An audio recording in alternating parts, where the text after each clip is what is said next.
Magandang araw guys. Lutong ulam muna tayo guys. Ang content ko ngayon guys ay magluluto ako ng munggo. Kasi bumili ako kanina dun sa bakery. So tinatanong kung paano ako magluto ng munggo. May nag-request lang kung paano magluto ako ng munggo. Ito guys, kaya naisipan natin i-vlog ngayon. Okay guys, umpisa natin guys.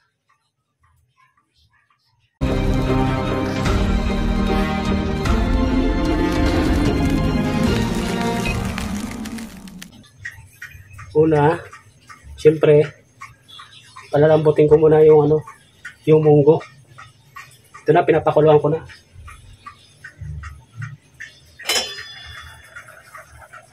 Sa ano ko to binili?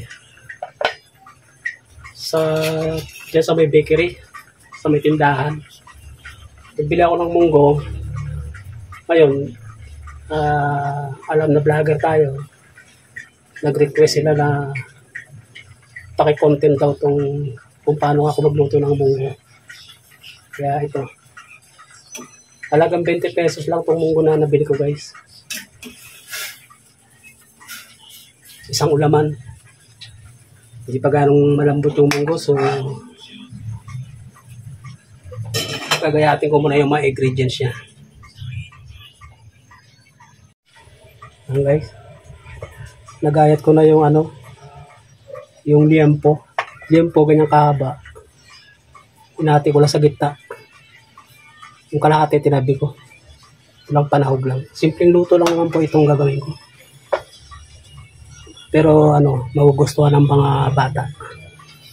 Para makakain ng gulay yung mga bata. Wala tayo ng bawang, sibuyas.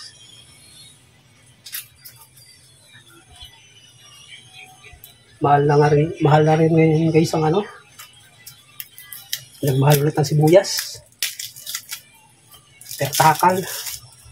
Kabili ako kanina 4 na pirasong ganito kalalaki. Tama na rin isang lutuan. 20 pesos. Tapos yung munggo 20 pesos. Yung karne stock na natin yan. So, bali ang nagastos natin dito ngayon. Hindi naman ubos yung hindi naman isang sibuyas lang naman gamit natin. Tsaka yung bawang, 3 pirasong ganito kalalaki, 20 pesos din. Ay, kumuha lang tayo ng 3 pirasong ganito. So, suma total natin, wala pang 50 pesos.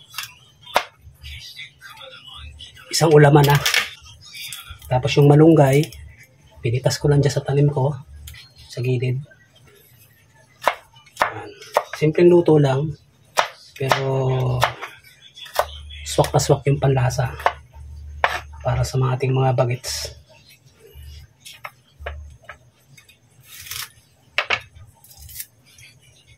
Wala na maliit pa yung tinanim kong alugbati. Mas gusto ko may harong alugbati to Kaya lang medyo alanganin pa yung mga dahon. Halos isang dangkal pa lang yung tubo niya. So guys, 3 lang kinuha ko. 3 ganito kalalaki. So nakatipid tayo.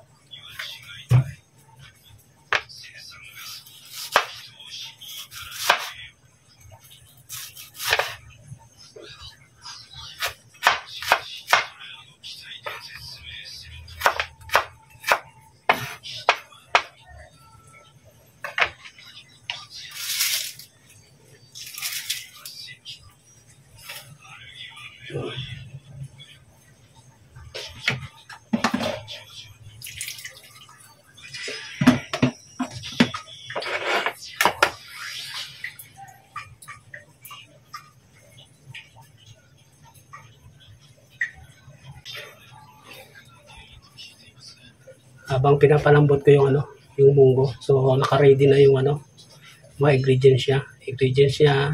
Parang sabihin natin kulang-kulang 1/4 na baboy, sibuyas, bawang, malunggay, munggo.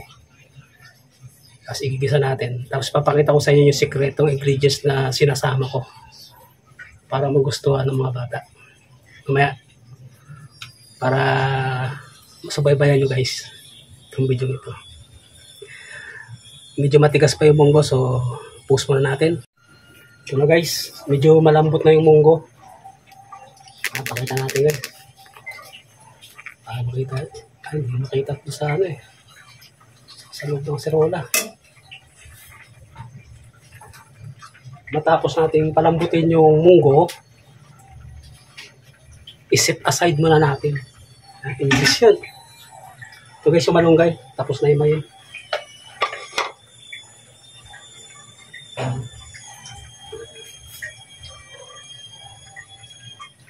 Yung mainit. Mainit. Malambot na siya. Muntik na ako ng pamura. Mainit.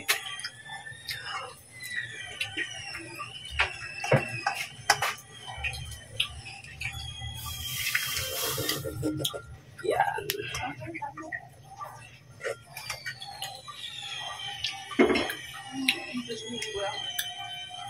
Ito. Hindi ako.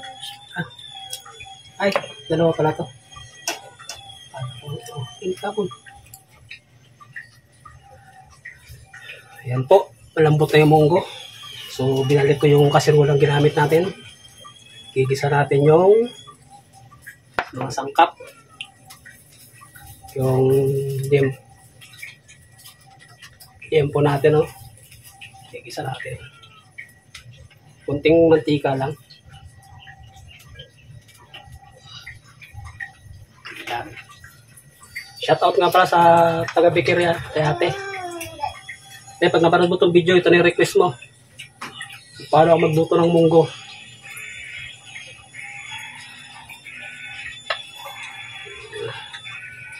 Siyempre, bawang.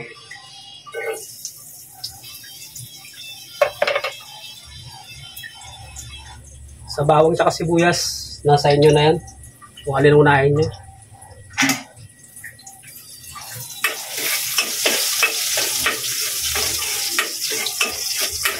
Wala ko talaga, inuna ko na yung bawang.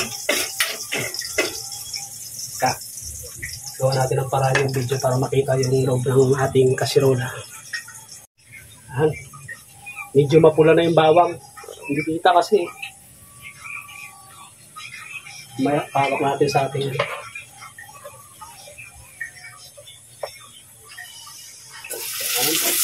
sibuyas.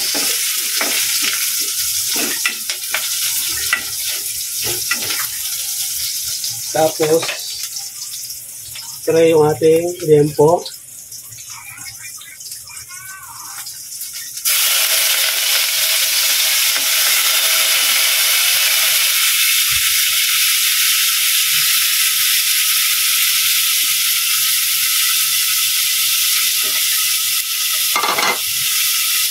Hanggang to, simpleng luto lang. Low budget, ika nga.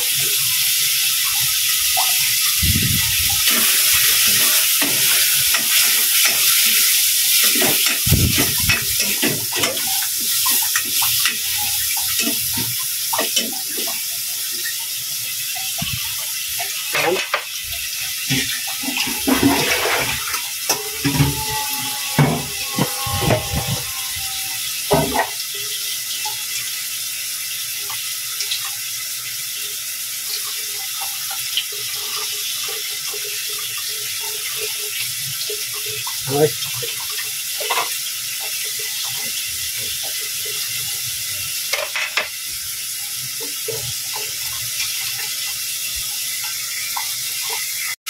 Yan siya guys.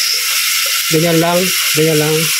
Yung sangkap na sahog niyan, sakto lang dun sa 20 pesos na munggo na binili ko.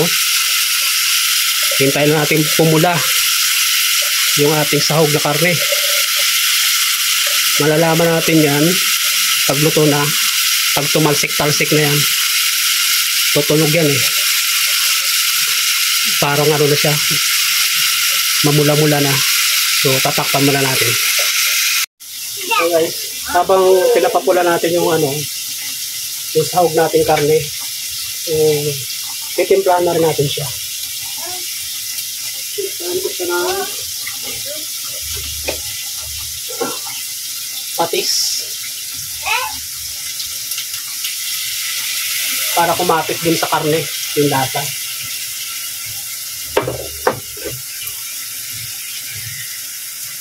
Konting Ajinomoto. Mula noon hanggang ngayon, Ajinomoto pa rin.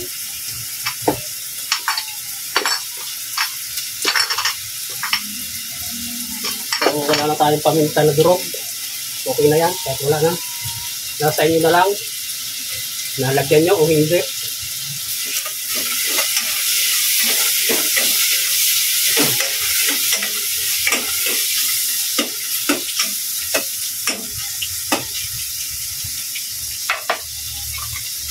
Takpan ko muna. Malalaman natin papalang sa inyo kung paano natin malalaman. Ingay ng bunso, guys. Paano natin malalaman kung luto na yung karne. Tutunog yan, guys. Magsasalita yan. Luto na ako. Ayan. Yan. Nagpapahiwatig na luto na yung karne. Yan, tumutunog na, guys. Pag ganyan, tumutunog na ganyan. Yan. Totoo na yan. Papakita ko sa inyo. Pulang-pula na yan. Yan. Yan siya, guys. Pulang-pula na siya. Tumutunog na siya. Yan, guys. Dahil luto na yung ating karne. Pulang-pula na talaga, no? Ilagay na natin tong munggo.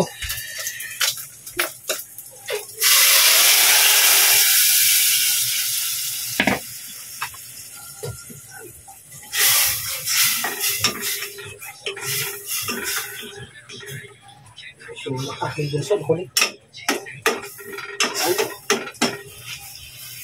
Dagdagan lang natin ng kunting sabaw.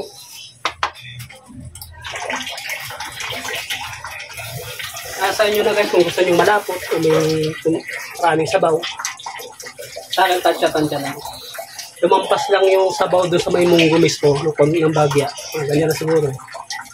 Okay na sa akin, guys. Yung iba kasi gusto masabaw talaga. Yan, kung makikita natin.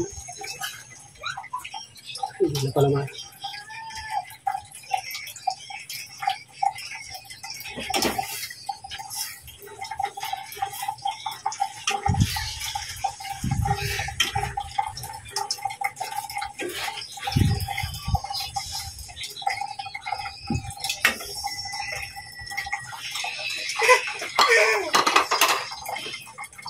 Hintayin lang ulit natin kumulo. Pagka kumulo yan, lalagay ko yung malunggay. Guys, post muna natin yung ating video. Yan po, guys.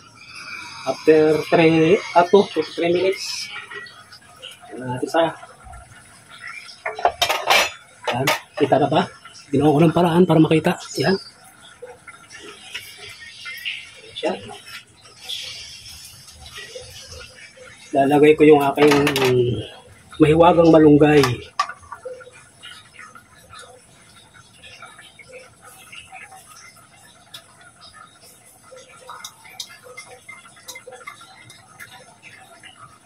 Yan. Medyo halo-haloin natin.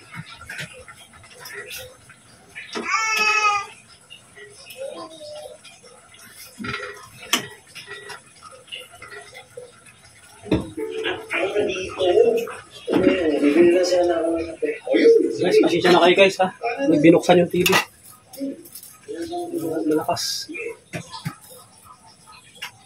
Tutubi. Bakit tutubi mo? Tutubi pumasok. Yan. Ito bang tutubi?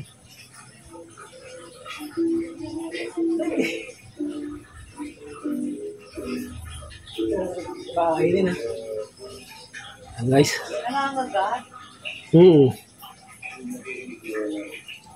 Ano lang yan. Saglit lang yung malunggay, no?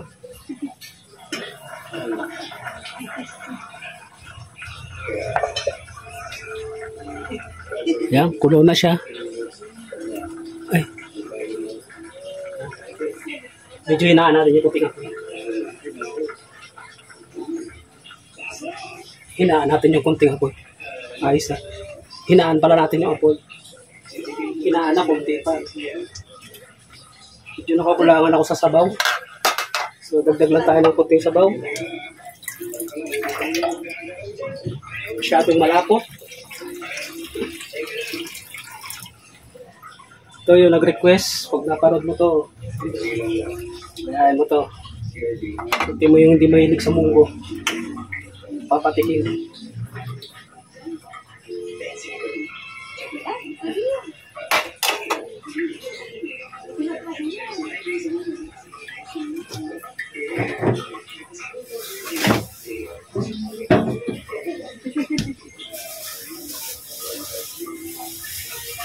So guys, yung aking sikreto na nilalagay.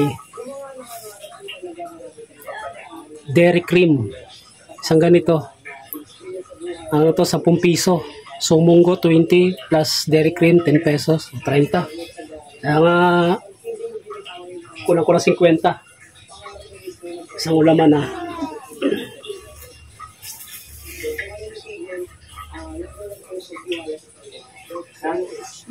Lalagay lang natin guys. Kaya natin siya matunaw.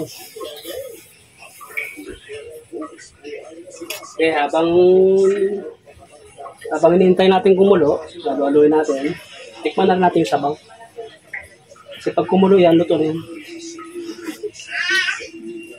Medyo matabang. So, katis kanina. Ngayon, asin ang ilalagay ko na.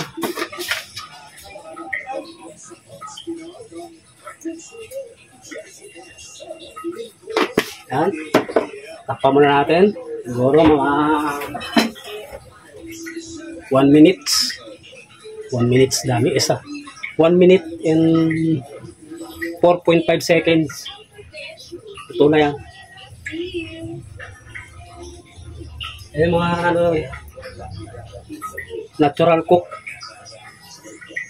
Simpleng luto. Ulam namin sa syudad.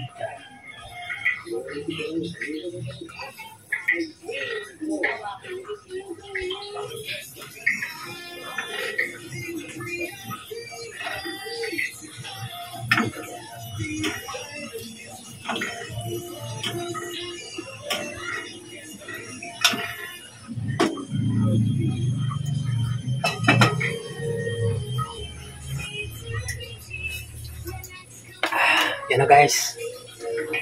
Saktong-sakto, angkop na sa panlasa ng mga bata yung lasa ng luto natin ngayon. Pag walang dairy cream, pwede star margarine, plain. Kasi yung mga ganong sangkap, gustong-gusto yan ng mga bata.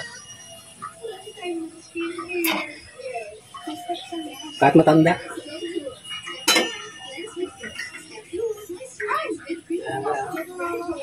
Kita nyo guys yung yung sabaw niya.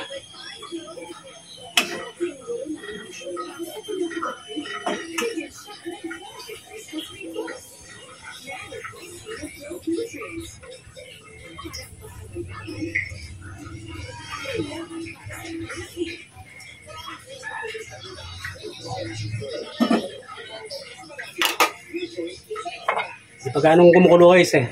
Pero sarap na tikman kasi natikman eh. Ayan. Ano na. Malapit na magano. 4.3 seconds. Yan guys, luto na. Open na natin. Open sesame. Yan na siya guys. Oh.